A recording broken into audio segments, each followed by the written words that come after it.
G'day everyone, it's the 7th of March 2026. My name is Faye. I live in rural New South Wales, Australia. It is early autumn or early fall for us here in the Southern Hemisphere. This here is Astrid. Hey, and she's 14 weeks old today, and she's my helper. She's looking up at an airplane currently going above us. Oh, I can't focus it. Maybe you can see it, maybe you can't. Doesn't matter, I guess. But we're back in the garden today. It's been a few weeks since my last garden video. As you can see, it's a trash heap as usual. I'll disclaimer that I'm not an expert. I'm just someone trying to do the best I can with what free time I have. I do have 100 acres. My house property is 80 acres. I've got another 20 acre block. And it's a work in progress.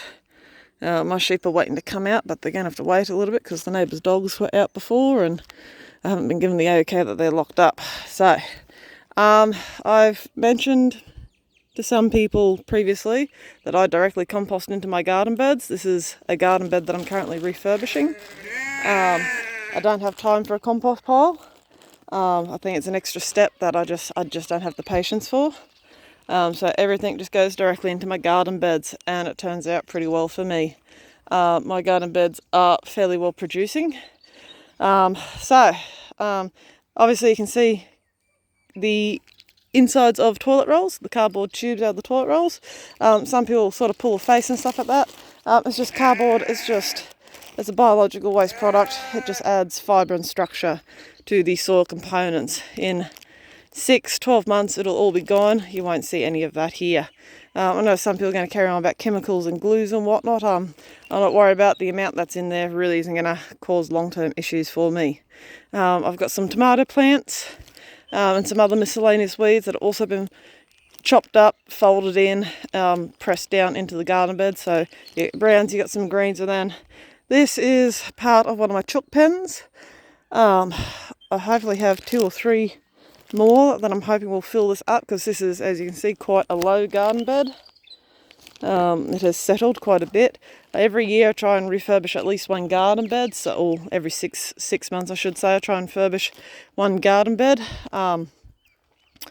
This one is my current project because I'm hoping to do my winter crops in this, which I'm leaving it a bit late, but it is what it is. So we got chicken waste and manure. There's also a couple of dead birds in there that died for various reasons. They've just been buried in there.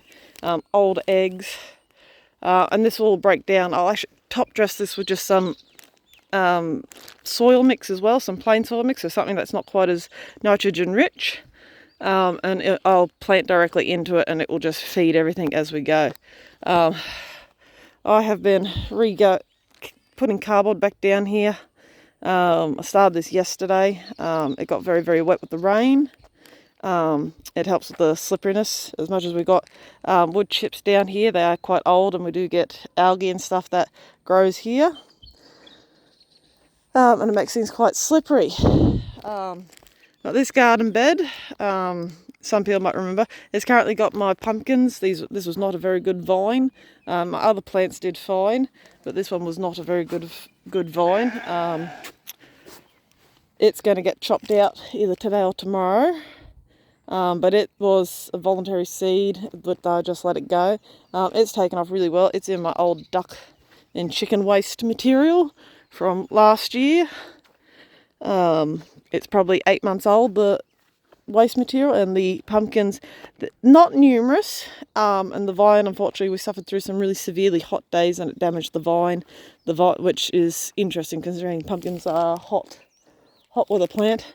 But I've not really had too much in the way of new shoots up until recently. You can see this here.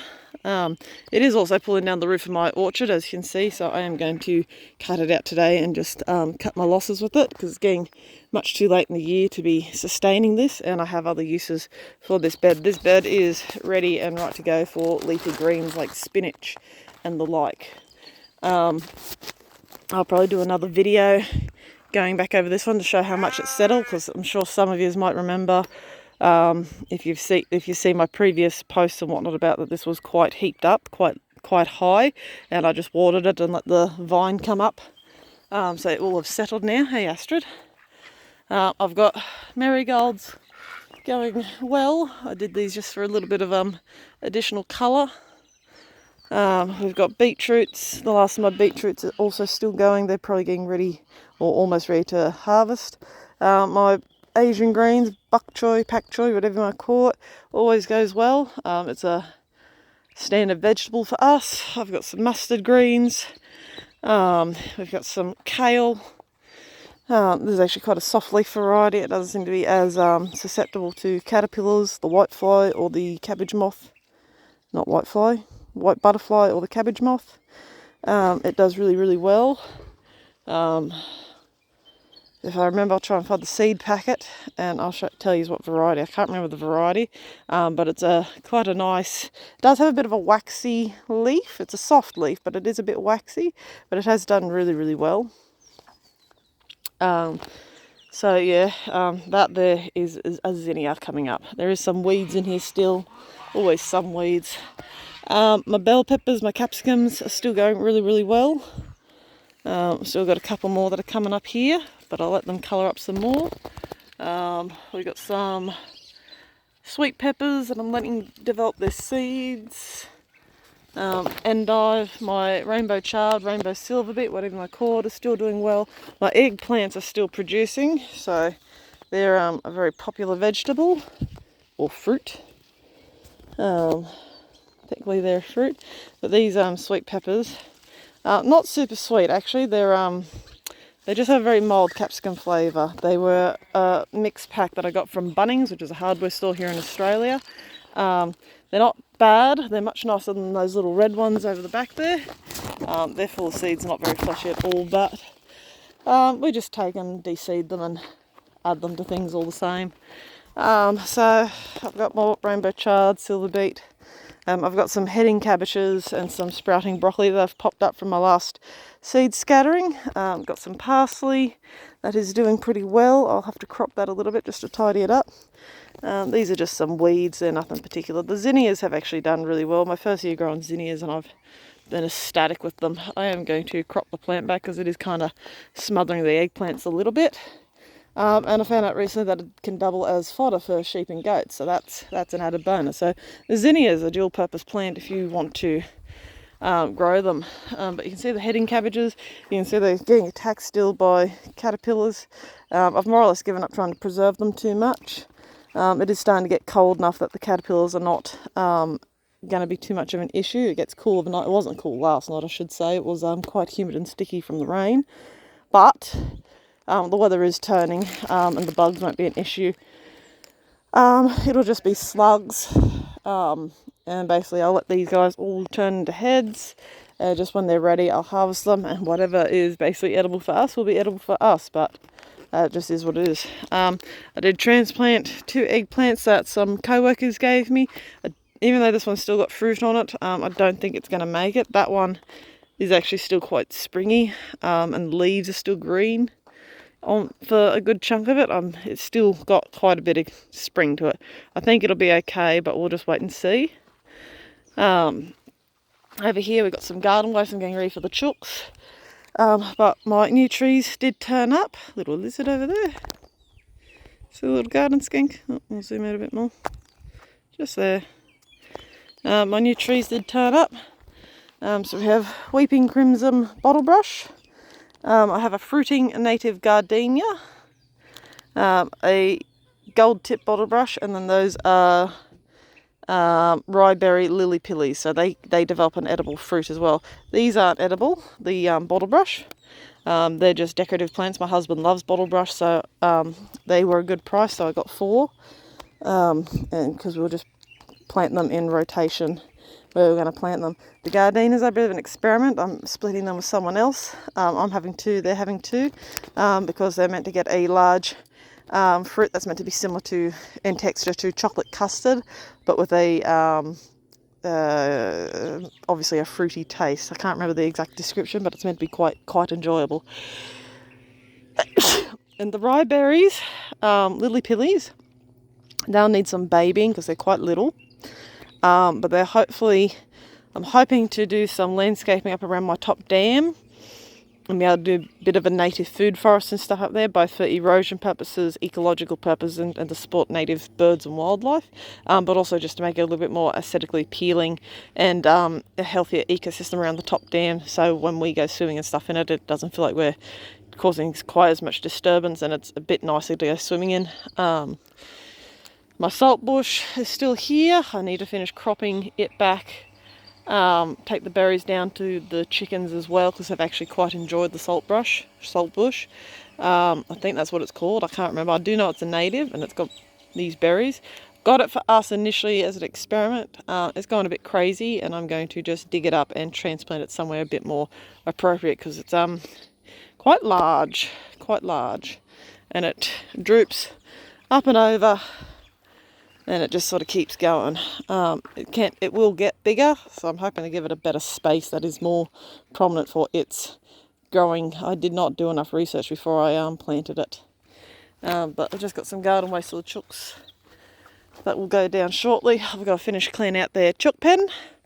The ducks, the Muscovies are here.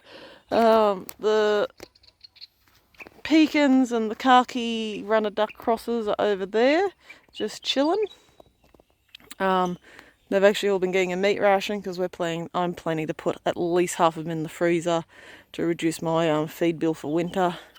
I'm having to put maybe all of them. The Muscovies might get a stay of execution. Astrid, here. Astrid, come on. No, not through the garden. Come here. Astrid, hi. Hello. Good girl. They might get a stay of execution just because they are my favourite breed of duck, and they are just good boys. I'm missing one of my white boys. I'm not sure where he's gone. He won't be too far. He's never too far away. And they're good personalities.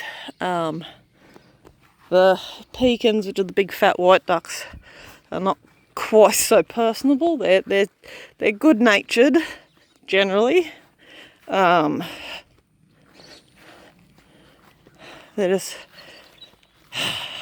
a bit dull, and the khaki Indian runner crosses are a bit feral. They're not very friendly, or a bit nuisancey. Like they get into stuff because they're so slender compared to the pecans and the Muscovies. And tend to get themselves into a bit of mischief as a result because of that. One of them got itself caught up, actually. I'm still not sure how, but by the time I found it, a wedgetail had caught it and couldn't dislodge it in the netting that it got itself caught into. But the wedgetail had made short work of it already, so I just shooed the wedgetail off and just took the rest of the carcass up the far paddock so the wedgies could finish their piece. I'm not focusing very well. But yeah, so that is hopefully the job for them, or the end result for them. As I said, the Muscovies will probably get a stay of execution just because they're good personalities, and 5 ducks is okay to keep. I do have 4 male call ducks running around still. Whether or not I do them as well, because they also get themselves into mischief, is subjective. If I can catch them, they might make their way, but otherwise I'm hoping maybe these 13 drakes will grace my freezer for the winter. Anyways, it is very hot. I'm going to go get myself a drink and rotate my next lot of dogs that come out. She needs mid-morning breakfast, second breakfast, and I need myself a cold drink before I keep going with the rest of this chicken manure. So, not much of an update. Any questions, whatever, just make a comment and I'll get back to you. I'll probably do another video. As I said, I do this in my spare time. I don't have all the free time in the world, and so it's always a bit rough looking. I'm hoping I'll go back to, I was doing 4 days and I went to doing 5 days, and now I'm hoping to go back to doing 4 days, and that'll give me 3 days to prioritise things a bit more and get back onto a work-life balance, because as it is, I work 5 long nights, and by the end of your 5th day, you're exhausted, you're tired.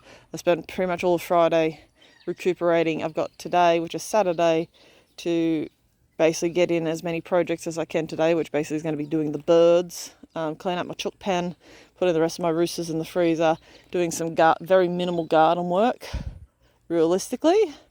And then tomorrow is Sunday. I'm taking some of the dogs out because it's meant to be raining again tonight and then all day tomorrow. So I'm going to take some of the dogs out for a run, and then we're going to come home, get ready and start getting organised for the work week, which can be tough because I've got to do meal prep as well for the week. So yeah, not a whole lot of spare time, or sometimes not a whole lot of motivation. You just got to get in and do it, and these videos are not as regular as I'd like them to be.